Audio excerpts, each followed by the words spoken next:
আমরা এখন কুলু শহরের উপর দিয়ে যাচ্ছি।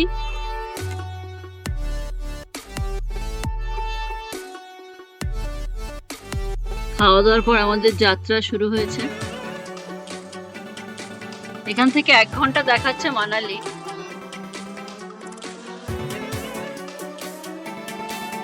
রোহতাং স্ট্রেট, লেহ দিকে, আর মানালি তো স্ট্রেট দেখাচ্ছে। মানালি পরে রোহতাং 37 কিলোমিটার। ওই বুড়া ওই আচ্ছা, ব্রিজটা পার এই হয়ে ব্রিজটা এতে উঠবো। হ্যাঁ, এই ব্রিজটা উপরে যাবো, কারণ দেখতে ব্রিজটা না।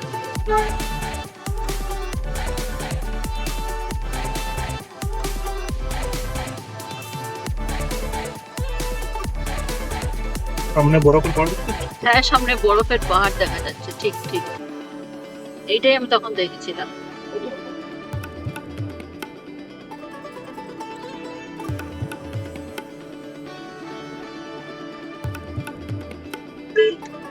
এই আমরা এতক্ষণ পরে বরফের পাহাড় দেখতে পেয়েছি। যা পিছনে চলে গেল।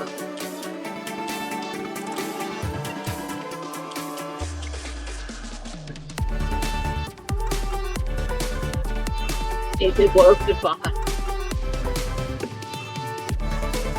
চলো দেখা যাক কতটা সামনাসামনি দেখতে পাই। তো এখন বাজে বিকেল 5:30, আর 5:30 না, এখন বাজে 6টা। না, কটা বাজে গো?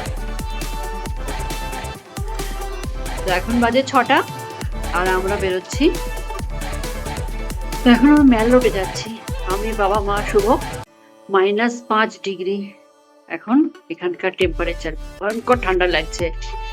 যাই হোক, এখন গাড়িতে যাচ্ছি, বেশি কথা বলতে যাচ্ছি না। এখন নাকি ওখানে জ্যাম হয়ে গেছে রাস্তায়, একটু তাড়াতাড়ি বেরোতে হবে। চল।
আমরা লিফটে করে এখন খেতে যাচ্ছি।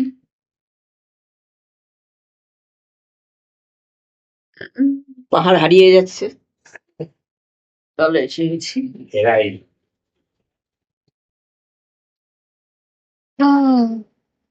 Good morning.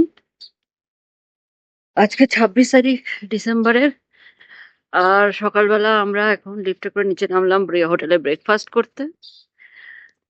আর কি দেখি, শুভ গাড়ি মুছছে। হ্যাঁ, গাড়ির উপরে বরফ হয়ে গেছে।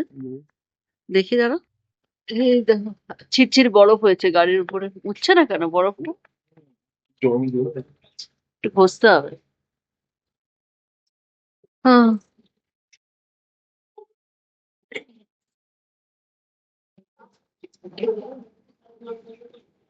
চলো।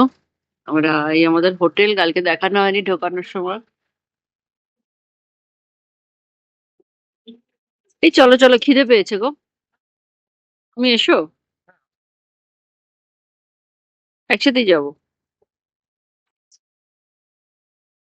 চিন্তা নেই, শুধু সুন্দর জল খেয়ে দেবে, আবার দেখবে 1 ঘন্টা বাদেই ফিরে তো খাওয়া পাওয়া যাবে না। বলছি আমি কথা। বাবা, ডিম ডিম স্প্যাম না ওটা বললাম ওইখানটা রাখা রয়েছে। নন ভেজ আইটেম সব এই সেট এই সাইডটা রাখা থাকে, কালকে কোনো চিকেনটা রাখা ছিল রাত্রিবেলা। আমরা খাওয়া দাওয়া শুরু করে দিই, বেরোতে হবে তাড়াতাড়ি রাঙামাটির উদ্দেশ্যে।